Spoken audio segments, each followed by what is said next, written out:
Hey, folks, it's Friday. I am here with my good friend Blake McKenzie on the Political Knitter, Ghost Town Politics, here to talk about the goings ons in this big world of ours. Right now, there's an armada, a fleet, and around Iran. And Iran is basically surrounded. So, with one, I think the eastern, or yeah, it would be the eastern coast or on the eastern border of Iran. It leads and bleeds off into Asia, but the Gulf is secured, and uh, I guess above what's maybe the Mediterranean above. I got to get all my Oh, in Iran? geography. Yeah, where Iran's all in there. But anyway, Well, they don't touch the Mediterranean, but yeah, they are yeah, sandwiched between the Saudi Arabia and whatever that large body Iraq. is, my geography failing me, but that large body of water north of the Gulf, I think it's the Mad Sea, or off of the coast of Oh, Israel. the Black Sea. You mean? Well, maybe who's are they in the Black Sea? I have to look at a map to Yeah. do it properly. Regardless, America's all out there in force. And so we don't know what's going on. And that's the way the president wants it. He was just asked, do you rule out a long, protracted war? That's an unfortunate reality about all this. And the president suggesting, no, I don't rule that out.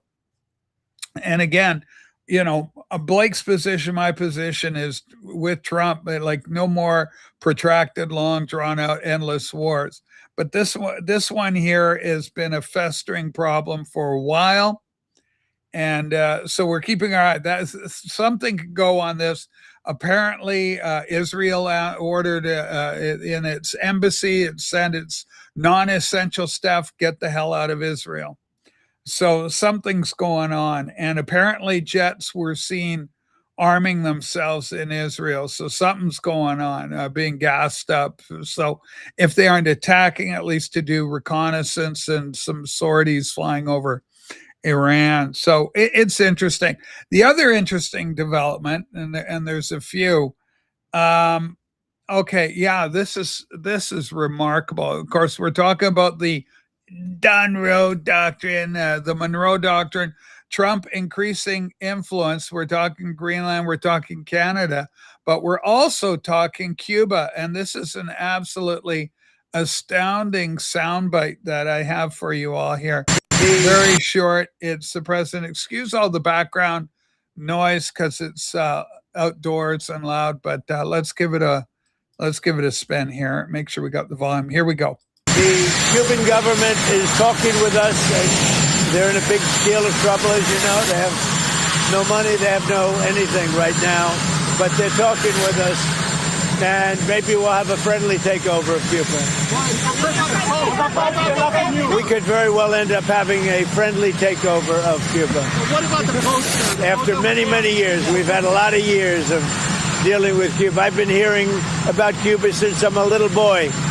But they're in big trouble, and we could very well, something good, I think very positive for the people that were expelled or worse from Cuba that live here. We have people living here that want to go back to Cuba, and they're very happy with what's going on. The Cuban... All right, that's fantastic. So from what the ears on the ground people are saying is that there's a lot of backroom talk with the leadership in Cuba, with America, that 51st state chip being floated around for them, Canada, Greenland, the hemisphere, Monroe Doctrine, Venezuela removing that off the table. And it's interesting that this is following so quickly on the heels of that, like dominoes in reverse for the good guys. Blake, speak to Iran, speak to Cuba. Well, I'm going to state that I don't think that he would mean 51st state for Cuba. I think more like a Puerto Rico, that they would become a U.S. protectorate territory. I don't think they'd be given statehood. They'd have to earn it. They're a third world nation right now. That's how bad things are. I'm more figurative in that. I agree. But people listening, when Trump says we can take it over, I don't think he meant that as a state. I think he's just at another area that we can go into and stabilize the government, bring back freedom and liberty, become like a Puerto Rico, become U.S. Virgin Islands, another one that's a healthy democracy that's protected by in the Western Hemisphere under the influence of the United States, right? So Wow. great, What a great moment, man. well, and that's kind of Cuba was like that, right? Cuba was managed by the United States for a lot of years until the communist takeover. But the problem is that, yeah, there was a lot of heavy corruption in Cuba prior to the communist rising. So I think it was you get the worst of both worst worlds when you have like a corrupt regime, and then you get another corrupt regime, a murderous regime, being the communists coming in, because the communists just love murdering people.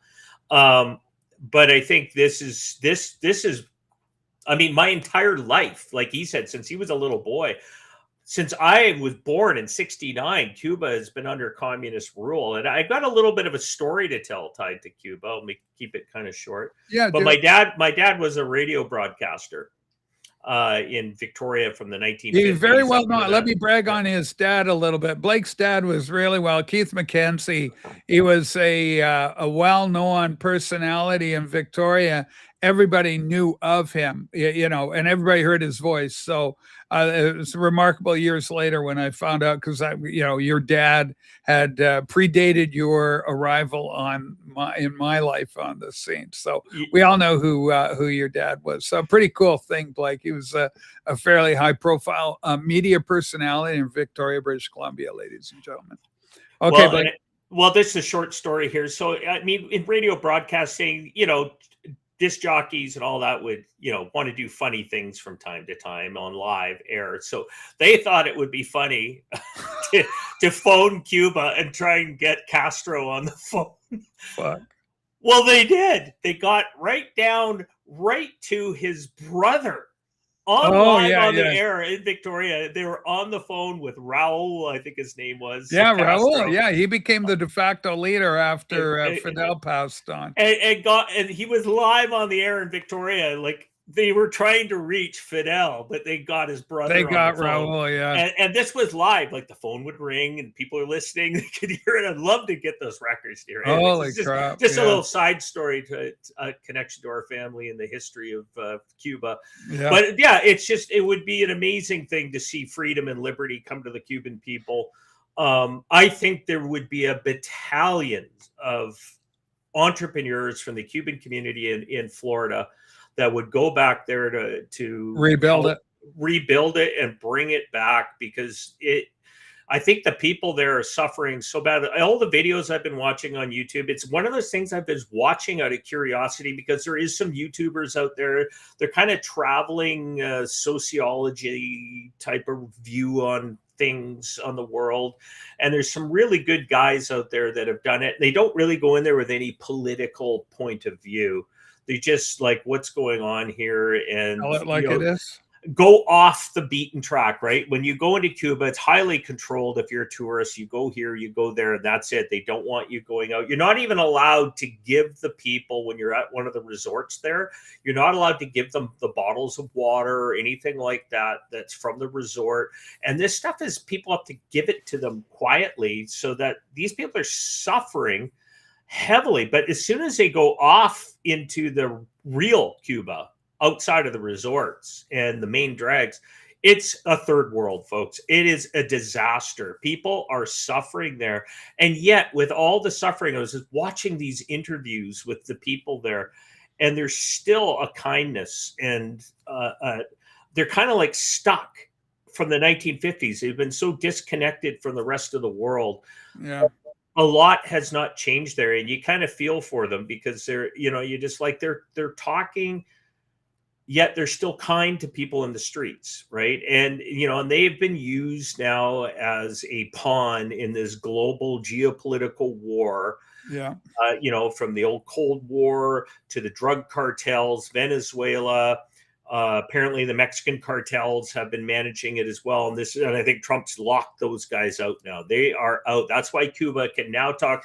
And, we can talk about the Promethean action point of view on the banks of London, et cetera, having their influence in the cartels and the drug laundering. Well, I think, getting rid of, getting control of Venezuela was the big It was the breakthrough. big funding arm because they got all their fuel and everything from Venezuela. So now they can cut them off, all the bad guys, and let Cuba go and be free. It's literally a Moses moment. Like, let my people go. Yeah. Right? It's like let go of these people, and what's left. Even the regime, if they have no money, there's no reason to exist anymore. They have no money.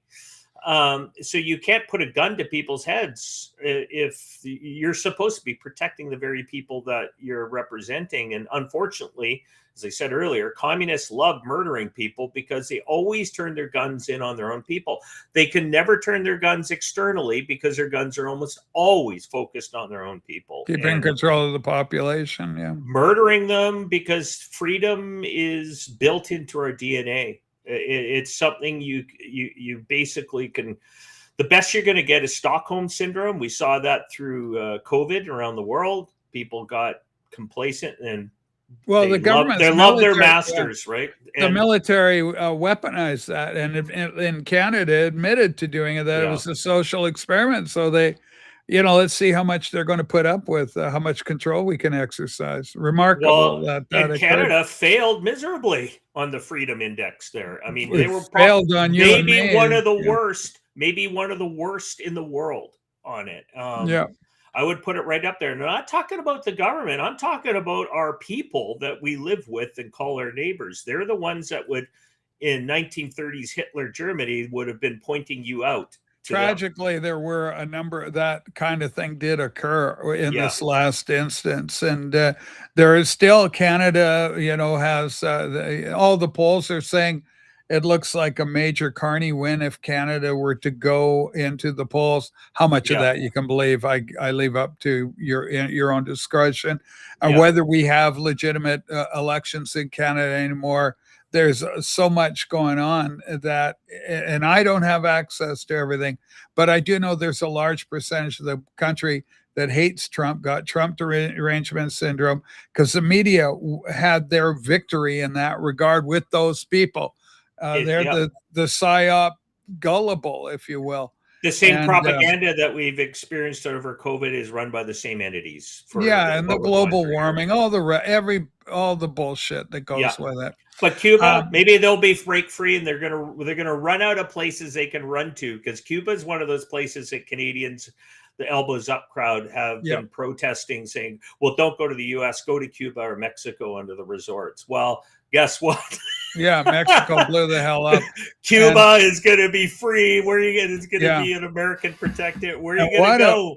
And my God, Blake, talk about the legacy for Trump. If he brings Greenland, Cuba, God, Lord knows about Canada, but he brings these entities under American influence so that in one way or the other, they have an American star on them. That'd be really interesting. Well, I think if not a star, he got Greenland. He did get Greenland. I'm pretty sure he did already by an agreement.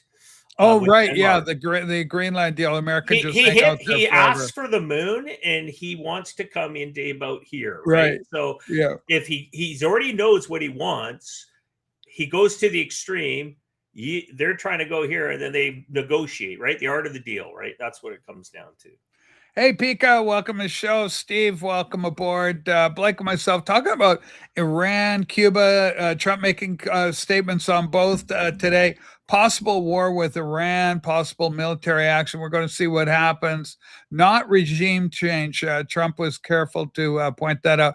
But we've got problems at home. Right now, it's the Save America Act. Trump wants it not. Trump doesn't want you to call it the Save Act. It's called the Save America Act, which I love. That's typical Trump. The Republican corpse attached to a car battery down below Mitch McConnell is the reason Americans are not getting the Save Act passed. Him and John Thune also under a lot of pressure right now. McConnell was asked today why he's blocking the Save America Act, and if rumors that his staffers are running his office are true. No response from the man in question. Let me find this here. Let's go full screen, and we'll see the question from the reporter. Here we go. Mitch in McConnell, can you action. give us some information on why you blocked the SAVE Act, or any information on your thoughts on what Rep. Tim Burchett said about staffers running your office? Any comments, sir? All right. So, I mean, that's an unmitigated disaster. So you got people like this running your country. You know, what you got to ask yourself, what the hell? And Thune came out for repeat criticism. And this is an old thing that dropped a long time ago. But when the choice came between the vice president, was it Steve Bannon, from Johnny Quest, uh, you know, uh, what's his name? The VP, former vice president. Can you? Mike Pence. Yeah, Mike Pence. So the choice was between Pence or Donald Trump, and they had Thune on record. He said everybody needs to drop Trump immediately and throw all your weight immediately behind Mike Pence. And of course, this is nonsensical. Pence represents everything that MAGA hates. He's Yeah. establishment and quite possibly a treasonous entity. We shall see where Yeah. it all leads, what he knew, what his role in everything. Was there a payoff to certify an election that maybe shouldn't have been certified? We'll find out. We'll find out. Everything's kind Yeah. of come out. A lot's coming out. So, your thoughts on the problems that the president is facing within his own party, and related to that, I might as well get this out. Yeah. God, here's another one. The same thing. McConnell caught looking shocked when asked, "Why are you blocking the Save America Act, the bill for real voter ID and secure elections? 85% Americans demand it." But Mitchell wants nothing to do with it. But Yeah. also breaking was There's two things on that for sure we could cover for but they should have term Okay. limits as part of that Save America Act, because All these right. guys shouldn't even be in office anymore. They are so old. They're essentially, you could call it, in my opinion, elder abuse of what's going on in the background. These guys should be retired, put out to pasture, enjoy the rest of their days Yeah. looking at the sunset kind of thing. And just because, Well, I mean, we saw yeah. this with Biden was, even at the beginning in 2020, he was not normal. You could tell there was something wrong. He had an operation on his brain a few years back, and he was not the Biden that you saw in the 19, or even as the vice president, first run as vice president with Obama. He had deteriorated considerably. And I think this is the problem. When you're watching videos right now, is that the Dems have no bench, right? They have no Yeah. bench for leadership. We talked So about that they're on Tuesday. exactly. So where have they been going now? They've been trying to go in within the Republican ranks to get an anti-MAGA person like Mike Pence or anything like that. But they know MAGA's too strong now. The desire to bring back to 1776 America is so strong, you can't break it. And these guys have been trying to take it, either direct people away from it or hijack it, which is what I'm concerned what's going happy on right birthday, now. America. It's 250 this year. So, and Yeah. we saw with the American hockey team, American patriotism is off the charts. Apparently, in that time zone, whatever the hell it was for a sporting event, it was the most watched thing in American history. So, Yeah. America is a nation that can get with it pretty damn quick. And if Well, they've ignored hockey for a long time, hockey could grow in popularity like yeah. practically overnight because of a cultural high watermark like this Well, victory people they have. want to love their country. You can only, and Canada could learn from the same thing. How much abuse can you take from this progressive Marxist movement run by central globalist elites to try and destroy your national pride, ruin you as a nation, take it over and turn you into a post-national state? Because they're trying to do to the US is what they've done to Canada. It's the same program, what they're doing to Europe.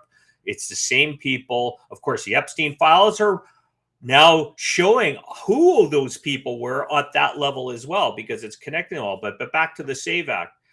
The vast majority of Americans on both sides So when they polled Democrats and they've polled Republicans, is in the high 80s or higher. And when you get into even by ethnic groups, from people of Spanish, Latino Americans, et cetera, Black Americans, move it all the different layers of different types that they try to poll, it's still at a massive super majority of a requirement to have voter ID.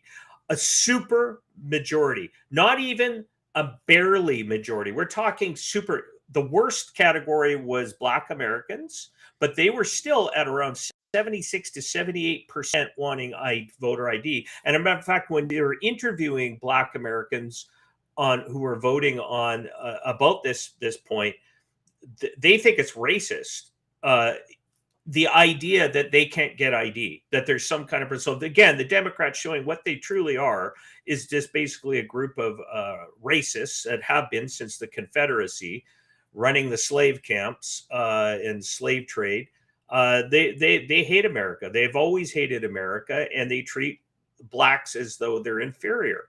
And this is the problem when, you're showing that the polls at all racial ethnic groups are all in the high numbers, from the lowest to about 76 to 78% to the highest, well over 90, believe that ID is necessary. It's a no-brainer. It's a winning vote for everybody, but it just shows that the establishment is not there for the people. And when they're rolling out these guys, Mitch McConnell, and they're rolling the dead, literally, these people, we jokingly talk about Christopher Pike from Star Trek. At least Christopher Pike could still think. Yeah. These guys are vegetables. They're just rolling out there, and they're not even, I don't even think they can talk anymore. Yeah, and they're representatives. So, but again, it makes you wonder who the hell's voting these people in. Well, but that's the cheat. That's the cheat, right? That's the thing that the cheat in the system that Trump is referring to doesn't reflect just Democrats. They've got their people who will get a guaranteed win when you control the levers of a corrupted voting system. So as long as you're part of the establishment, you'll get your position. Even if it's in opposition, you're still going to make money. That's your job. Your job is to work for them. And that establishment is going all the way back to 1913. When was the establishment of the Federal Reserve System? Like it goes all the way back. Yeah. So these guys have had over 123 years of, 113 years of managing to total control of the U.S. economy and its financial system, have rooted deeply generations of control. Trump is breaking that up. That's why they tried to kill him. That's why they tried to kill him. That's why they killed JFK. Apparently, JFK wanted to reconstitute the U.S. dollar behind the scenes, and they killed him, killed his brother, killed anybody who wanted to bring individual freedom and liberty back, including Martin Luther King Jr. I mean, it was like a hit list, and this corrupt establishment are an evil group, and they are run foreign. And I do believe that now. I'm 100%. This is an identity of a group of people tied back for hundreds of years who have managed the global economy for a few hundred years, dating to the United Kingdom, the old empire. It's the same people. And when you look at today, what's rolling out through the Epstein files on who's going down, who's connected to who, now it's starting to get out there. And thank God for X, because we would never know who these people are. Correct. Because we've talked about it even last year, that it's not the political leaders we're concerned about. It's the puppet masters controlling those levers above them. And I think that's what's coming out. As you said, the Wizard of Oz the other day, who's actually behind the curtain running the big show. And those people are starting to go down. And I think and what happens to the political leaders when their masters are being taken down, do you notice how frantic they get? They no longer have somebody telling them what they need to do. It's kind of like the robot has lost its programmer, right? Mm-hmm. It's gone. So it's quite amazing watching this all blow up.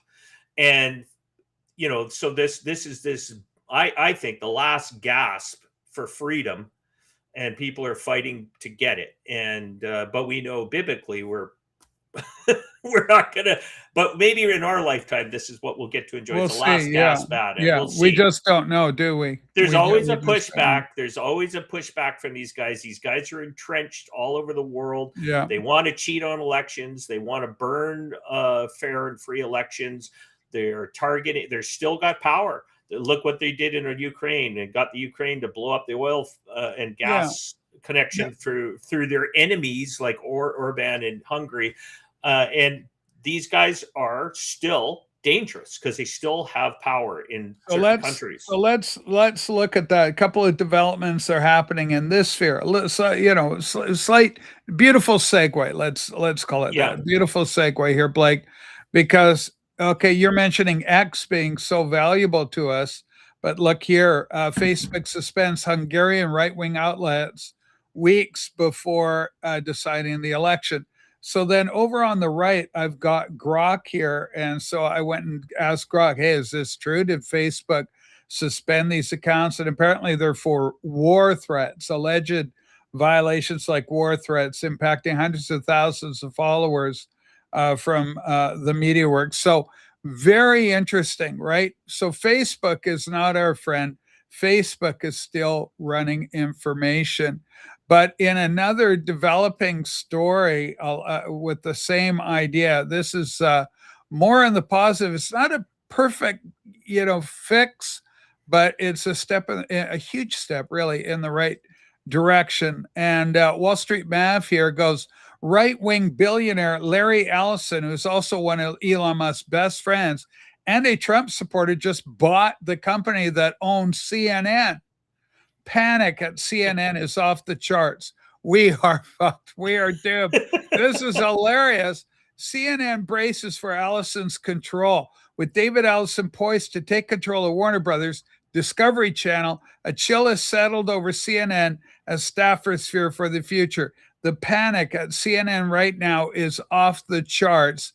And I better give that a like and that a repost because that's great news from our side. So two interesting stories there.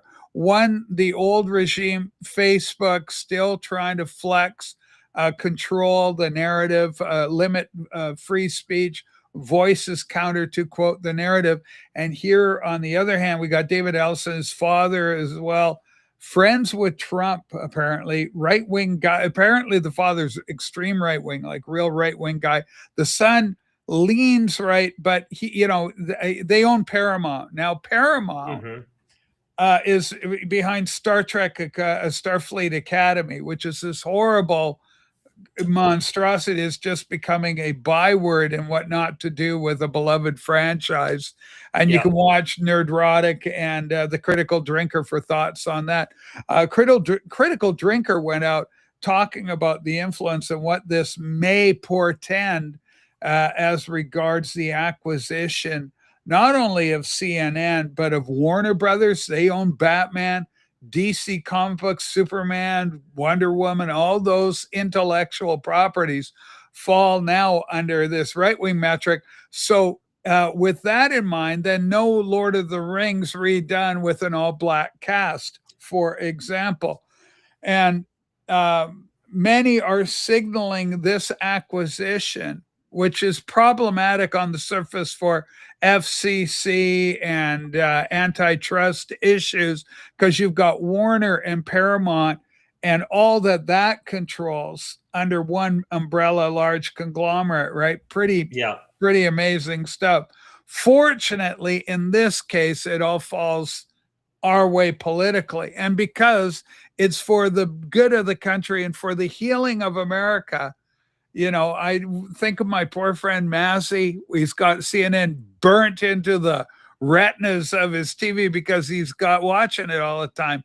So he's going to have to flip off CNN because there's no way CNN will continue with the way it has been traditionally over the last 40 years or so.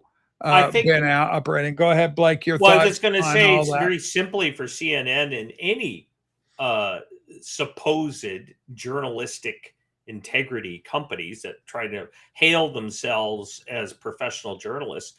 Maybe that's all we're asking for. go be professional journalists, ask questions on everything. Don't be political. Don't be biased. Your job, unless you have that out there, I've said that forever, is that if you've got a bias as a media entity and you're trying to pass yourself as journalists, then post it out there. Say we're this. At least Fox News, you know where they stand most of the time. They're pretty much a right-wing control mechanism. Now, I don't trust them 100% because I think they're kind of tied with the establishment Republicans that are tied to the establishment. A number of them are, And so you get that sort of rhino crowd. And there's money there, right? There's money. Well, and we know that the sons of Rupert Murdoch are globalists nightmares. Yeah, they're liberal, So the other side of this is if CNN, the only thing you can ask for is just go investigative reporters and be investigative reporters. Keep your opinions to yourself. Yeah. That's all you need. But just show some balance. And we're not talking about pick a side. Just go in with no side and go in with regular questions like everybody asks. But the problem is that they were a Democratic machine. Same with MSNBC. And, their ratings are plummeting. You've got YouTube shows that do far greater. Like Joe Rogan, I think, does better than MSN and CNN I think together CNN combined. does what we do. Yeah. They have our numbers. Well, I mean, they got rid of all these crazy mouthpieces for the Democrats. And the problem is the Democrats are not changing. They've got one guy right now in their party still that is at least a voice of reason, and that's Fetterman, right? Outside of that, what else do they have? Nothing. You could argue Tulsi Gabbard and Kennedy Jr. are Democrats that are working under the Trump administration, are still probably in their hearts old guard Democrats. Absolutely. And I think would like to go probably. We talked about the bench. Well, maybe that's the bench. Unless they've burnt their bridges completely with the Democratic Party for good, but maybe that's the saving grace for the Democratic Party for the future, is that they bring these people back, change the progressive hellscape of nutcases that are communists and Marxists, literally, who are running that party. Kind of like what's happened to Canada is what's happened to the Democratic Party. The old idea was that you'd have the government, evil government, and you'd have the downtrodden poor Americans. Brother, can you spare a dime? Empty pockets, pulling them inside out, nothing, showing the empty pocket. I got nothing. I'm poor. I need a bread line. I need a soup kitchen. Help me out. And then Debs will go, we're going to help you, poor person, against the evil capitalist. Now, unfortunately, they're transcribing. It's like transferable skills, and they're moving all that compassion onto illegals that don't have a legal basis to be in the country, and it doesn't work. It doesn't work legally, even if you claim some sort of moral ground, and that's questionable. Well, we know why, right? We've talked about it. We know the reason why they're doing that. It's not because of compassion. It's because they've got their hands in the kitty jar. We've seen that with Nancy Pelosi's bottom line figures on her investment schemes, and a lot of those guys are doing it. But let's call it for what it is. Those guys are bringing in replacement labor cheap because the asset management classes that run their investment union pension funds, the government public worker pension funds and all that, own those corporations now, just like they do in Canada. It's the same group of people. They're doing it in Europe. It's the same asset managers, the $1 trillion asset managers that have allied with the public sector worker class and has taken their trillions of dollars in investment and putting into corporations. So why did all of these corporations start doing the woke line for the last decade or more? Is because their activism within that realm was able to control the direction of those corporations because they owned enough through their activism, through acquisition of those companies, was enough to steer those companies in the direction they go, because it's easy money. You don't have to go to you and I into the retail market to get them to buy your shares. You just go to a union, works for the government, and says, yeah, kick in all your union memberships and buy into our retirement investment plan for you. And you'll now own a piece of Paramount. You'll own a piece of CNN. You'll own a piece of all this. And guess what? You become too big to fail. That's the corruption in all this. So they get protected, and through legislative protections, thus the whole phony, fake bullshit that they've been running over people about feeling sorry for illegals and bringing in illegal people all the time and spending money was simply that what was called a conspiracy theory was a replacement theory.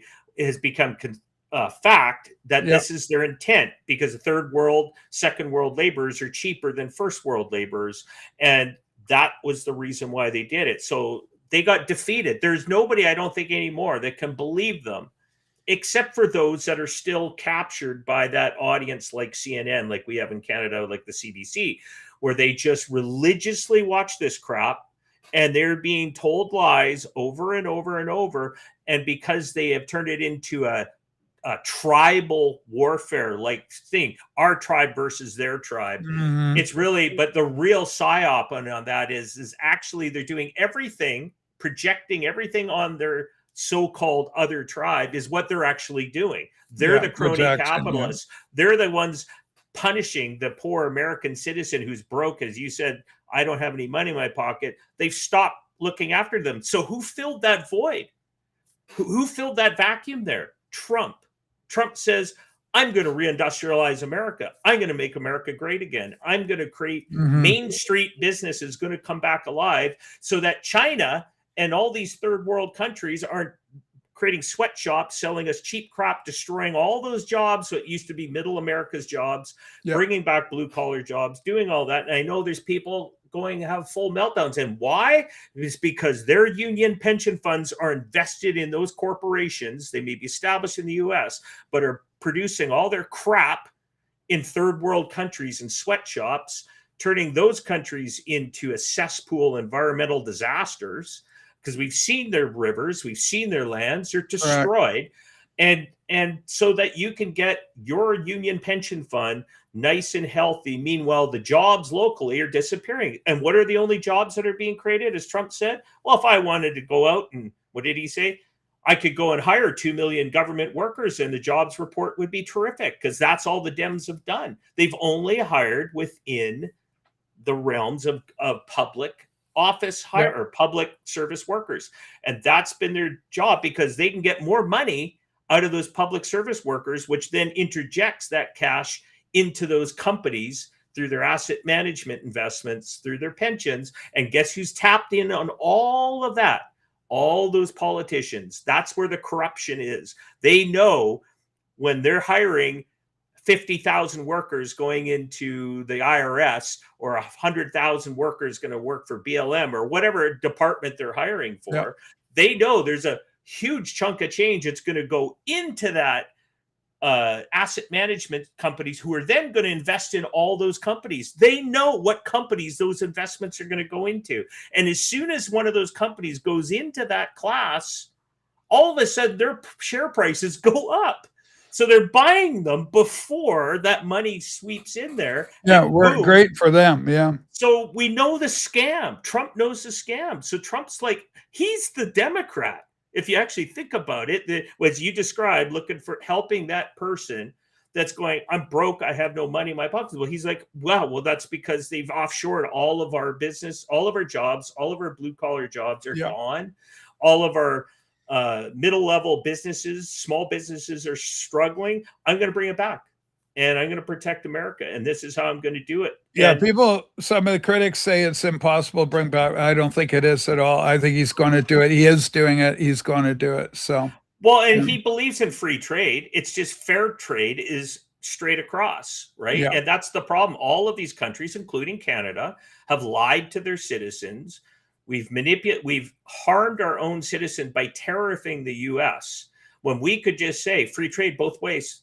No, nothing. Well, let's grab a headline. Here's another one. Of course, obviously we've been talking about the Olympic fiasco, the fallout from it. This is just everything. And maybe our American friends will find this interesting. It's no surprise to Blake or myself, but check the twisted thinking on this, Blake. It's indicative, to say the least.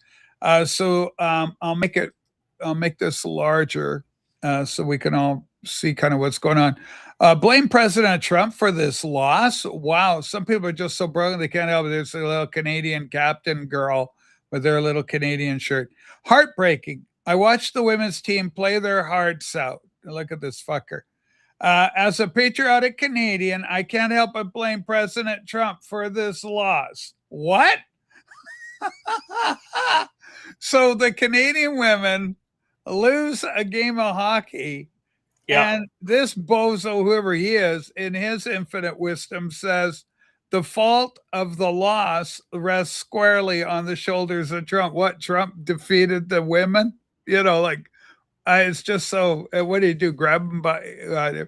All right. So anyway, Blake, thoughts on the role of Canadian media and people like this. Apparently, there's a Canadian pundit that's got a podcast, and he was caught. I guess he put his thing. I wasn't caught, but it got amplified, and he's just saying, how could these American players shake the hands of the President Trump because he's going to have tanks going after Canada, destroying Canada, and all this kind of rhetoric? It's just a complete meltdown. It's absolutely nuts to me. I just go, wow, man. Well, this is what happens when the Liberal government kicks out $600 million into local regime media and podcasters. When you're actually looking at the amount of money in the propaganda machine this government is spending to lie to the Canadian people, these are those paid assets. And you got guys like Dean Blundell and all these other morons out there. He's horrible, Bob Babcock. They can go through. There's a whole list of them. Just goes on and on. But they just say the most stupid things. And over the Olympic hockey, okay, it is so easy to defeat. Anybody go watch a couple days ago, Louder with Crowder, Stephen Crowder. He lived in Canada growing up. He was born in Detroit, but grew up as a kid in Canada up until his mom's a Canadian or American. Yeah. It's like he's half American, half Canadian kind. But he's the one. He laid out the perfect argument, right? It's just the ridiculousness of the regime media, the regime that runs Canada, the propaganda spin. Let's just call it for what it is. If Canada had won the gold medal, it would have been on both teams, right? Because the men's team lost too. In Canada, the Americans won. If Carney guaranteed Carney would have showed up to shake their hand. There would have been a thing to bring them over into the Canadian Parliament. All Parliament be cheering. There would have been a big deal, So let's call it for what it is. You guys are full of shit. I hope you guys hear that, because you're hypocritical liars. You continue to deceive people. You're evil people, and it's maybe just a hockey game, and that's all it is. But you're using what we had a good faith arrangement and life that we've had as neighbors with the United States. We're friends. We have friendly rivalries. We do all this stuff. But it was you guys, elbows up, Trudeau, telling people to boo the national anthem when Trump got elected. You guys worked with the Democrats beforehand. You guys have done everything, foreign influence. You guys are the baddies. I'm going to keep saying that. You're the evil people, because had it been the other way around, you wouldn't have said a word. It would have been rah, rah, Canada wins over Trump. Oh, yeah. And Carney would have been shaking their hands, and they would all been cheered in the Parliament. And yet they're allowed to go see their American president because the president is honoring them in front of all of America. Correct. As winners for America, not for Trump, but for America. Yeah. If you don't support that, you guys are Nazis. That's what the Nazis do. You look how Hitler got all upset when American black runner defeated the German runner. That's you guys, folks. You're with that guy. That's what you're acting like, a little babies. You guys need a smackdown like you never believed. So this is where they're at now.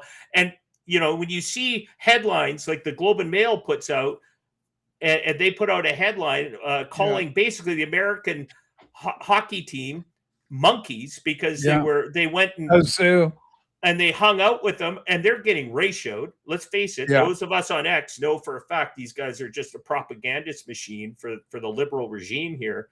Correct. It's completely ridiculous. You shake hands.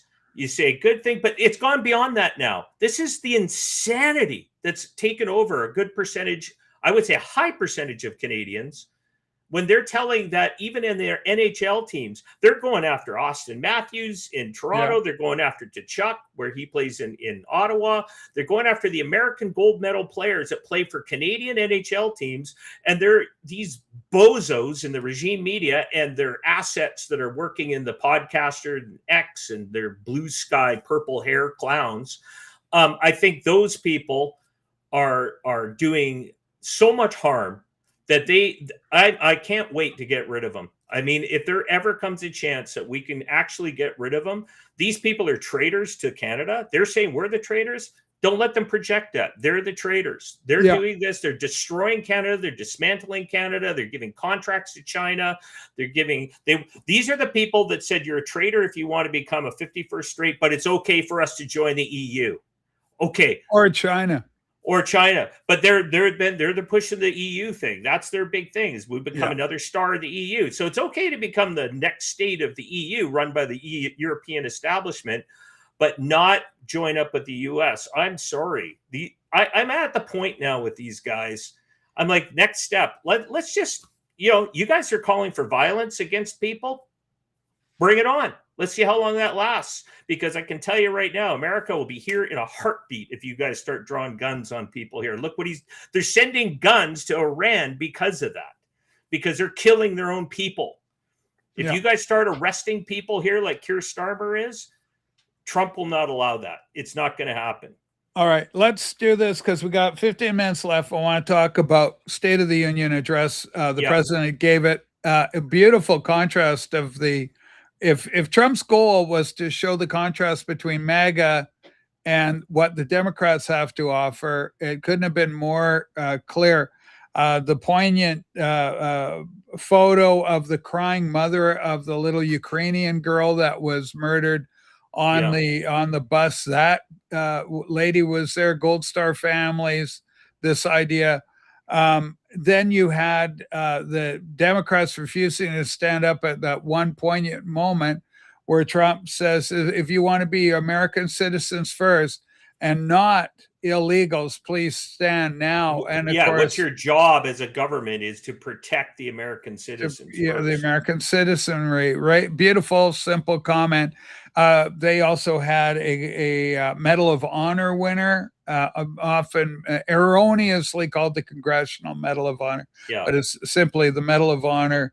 And, this young man that he was a part of the Venezuelan attack thing, shot a whole bunch of times. He stood the whole time for the president during the speech. Unbelievable guy. But if not the whole time, but he was standing when the president asked people to stand. This guy got to his feet, his wounded legs, if you will.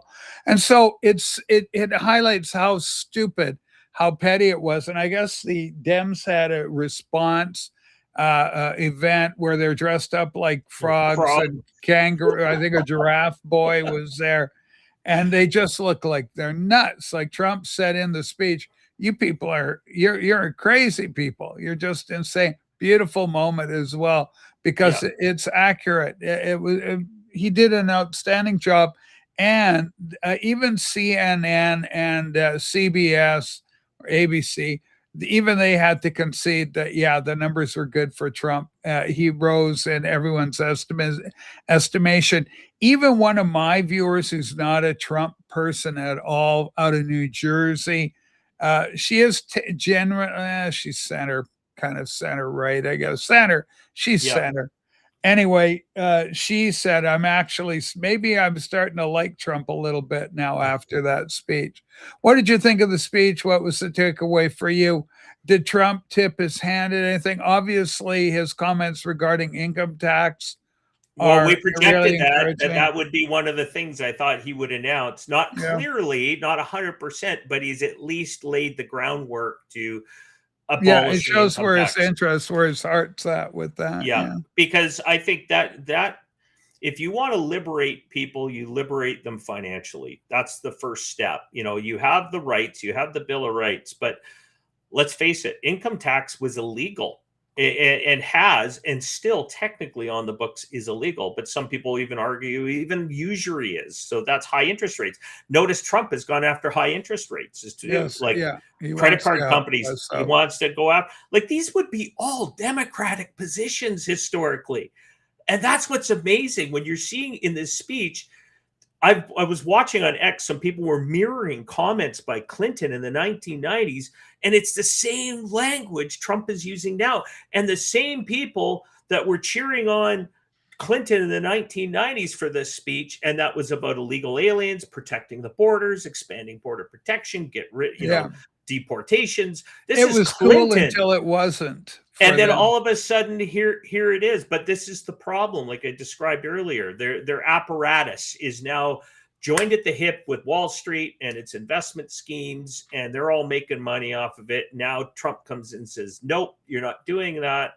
And I think that's the end. But the speech itself, I think, I would put that up there. I mean, I've heard some people, this is the best speech in the history. I mean, I would probably argue maybe George Washington may have made some pretty good speeches. Well, No, he didn't Gettysburg have. Address. Yeah. Yeah, I mean, there's some pretty powerful speeches, but I would say in the modern era, In the modern era. I don't think anybody could have ever thought Going that there'd back be this 50 much years, change. yeah. And in 1 year, start say, this is what we're doing, this is what we've done, and here's where we're going. And it's all about liberating the individual. And I don't think, I mean, all of us look longingly across the border going, I wish, because I'm sorry, progressives in Canada, we're not the same. We don't want to live under your communist style regime. No. We're not interested in your fascist type governments. And this is why people are looking to Trump. Right. And going, we want what he said through the State of the Union. We want that here. Yeah. We want Doge to come to Canada. We want freedom to come to Canada. Yeah, we want opportunity to come to Canada. corrupt. And he laid that all out in the State of the Union.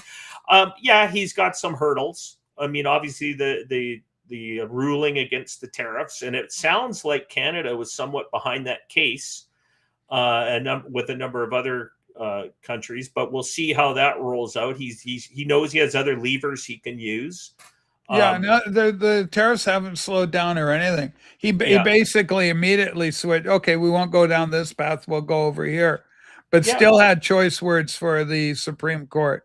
Well, and I think he'll do everything. I mean, I made a list of highlights of all the points here, and there were so many highlights. I mean, even given the Warrior dividend, that $1,776 to service members currently serving in the U.S. forces. Yeah. I mean, that using the term 1776 just identifies you with the coming back, but the ending words that he talked about in the ending parts of the speech was all about the revolution.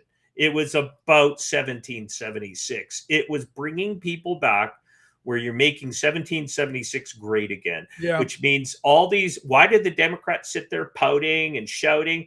Because they're Marxists, okay? They're Marxist, folks. Don't look at them in any other light. They are Marxists. They hate America. They're dismantling America, just like the Marxists here, the progressives. They call themselves progressives, but they're just Marxists. That's all they are. They're not liberals, as we define as classical liberals. They are Marxists, progressives, whatever you want to call them. They come from the socialist side of the spectrum, and they do not like individual rights. They don't like property rights. They don't like freedom. I mean, all the things that came out of that speech about housing, the cost of living, what he's tackling. I mean, I still don't get it. These are stuff. I said, if it was a Democratic president saying these things, the Dems would be leaping for joy because it's giving to the lower end of the scale of people for opportunities, for jobs, and all that. This was their base before. That's why Trump realized it. They left the vacuum. They didn't fill it. They left it. So it created a vacuum. And the Republican establishment didn't even go there. And so Trump saw it. It was the big middle. This giant middle was being ignored. The middle class, who's been decimated by these decisions, high debt, borrow, tax and spend, closing that down.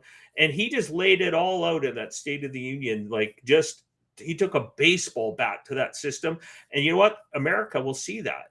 And when they I showed the think they polls, already are. Yeah. they saw the polls, right? They were trying to claim that, oh, Trump's losing in the polls. Before that, he made the speech. And you know what it is? It's because the regime media, people weren't paying attention, right? People weren't paying attention. They were listening to the regime media in the US who were still trying to pump that Trump was destroying America. And then all of a sudden he shows them, this is what it is. This is what's really happening. That woke them up again. And that's a good point. It is a wake-up call. Well, and also for me to wake up last night, I got a full disclosure. Sue and I binge watched the last few episodes. So it took us into which way past us. It was like 12:30 when we finally packed it in. But we completed watching Dead Like Me, a series that came out on HBO or something, Showtime, back around 2003, 2004, filmed in Vancouver, British Columbia. So it was before things got really crazy with woke and stuff, and Trump isn't really factoring into the show at all. He does in one episode. The show's creator was a gay guy, also did Pushing Daisies, also another great short-lived series that I enjoyed quite a bit. He's a gay guy, so his politics and his worldview are framed that way. But it's just a great little series. It's called Dead Like Me, with some Canadian actors and some well-known American actor, Mandy Patinkin, who was, You Killed My Father and Now I Will Kill You, from Princess Bride. So he's excellent. It's just a great little series. If you haven't seen it, you haven't watched it, I highly encourage you to watch it. So because I was up late, way up late, and then still get up early, because it's my habit, I am pretty knackered. So my apologies to everyone watching and to Blake here. But that's what happened. Dead like me. Okay, I'm dead tired. But great analysis of the breakdown of the speech, which was generally received very well indeed, and that with most Americans saying this is taking America in the right direction. If Trump could kill the income tax, can you imagine? And, just all these taxes, all these things, because it's not constitutional. There's no protection for income tax in the Constitution. And what a contrast further of Canada, America, that escalator, America going up, up, up, and Canada going down, down, down, as food costs and rental costs and everything run out of control up here. We're in a world of hurt, but there is problems. And one of these problems that they're fighting is this here: corruption within the American system, institutional corruption still there. So this is really interesting. It came across just 1 hour ago of today. Breaking: after Elon Musk helped find spyware on Deputy Homeland Security Secretary Kristi Noem's devices installed by deep state staffers, her own staff. Representative Anna Paulina Luna asked Noem if it's also happening to members of Congress and their staff. These are traitors. Glad Elon and his team exposed them. So Elon's been given, right, through the Doge to go over everything. What do they call those guys again? The little programmer group that they've got working. There's a name for them. Is there I don't know. It just said the Doji Boys of Jesus. I don't know. Anyway, if such activity is occurring at the cabinet level, it raises the question whether similar surveillance may extend beyond political appointees. Members of Congress, congressional staff regularly communicate DHS officials sensitive matters. In other words, hey, are we being spied on too? Because everything's been hacked. The confidentiality and integrity of official communications are essential to the separation of powers and rule of law. I look forward to your prompt response. So they're digging into this, right? There's a lot of corruption and it's being uncovered. So let's go over here. So they found these corrupted people, but check this. Now, this makes no damn sense. Kristi Noem says the individuals who planted spyware on her devices were only fired. How are they not behind bars? We had to sweep my office on a regular basis and make sure there weren't any listening devices. what happens that this individual got away with it for years, spying on people who were politically employed. And it was David who did the interview with her. Let's make with volume. Let's go big. And let's do the show. Individual that was, had your phone that was being spied on. What happened to those individuals? Fired. Brought in, polygraphed, fired. Yes, many of them out of that arm of the department that are in charge of security on laptops, phones. Also, you think that's enough? We had to sweep my office on a regular basis to make sure that there's not listening devices in it. It was very prevalent, and I think that what happened at this department was individuals had gotten away with for years spying on people who were politically appointed and trying to stop an administration that was coming in and trying to fix this country and keep us safe. Happened to the individual that was so notice he let her finish, but he did try to say, like, is that enough? You know what he means. He's saying, why are they being charged and convicted? Well, I would probably make a point on that. It comes down to not knowing who these people were and what happened, because they could have had guns to their head to do it too. We don't know. We don't know the background. That's why it needs to be investigated. Exactly. Right? Get this stuff to investigation. So if they did act willingly and not under coercion, like a gun to your kid's head, you do this and your kids will live. Yeah. That's different, right? In that certain, but if it's, I don't think so, because of people like Peter Strzok, Lisa Page, Chris Wray, all these high-ranking FBI that were all in, paid off, and a lot of them are commies. I just saw. No, I 100% agree. That's not my point. My point is, if the people were doing it willingly, then they should go to jail.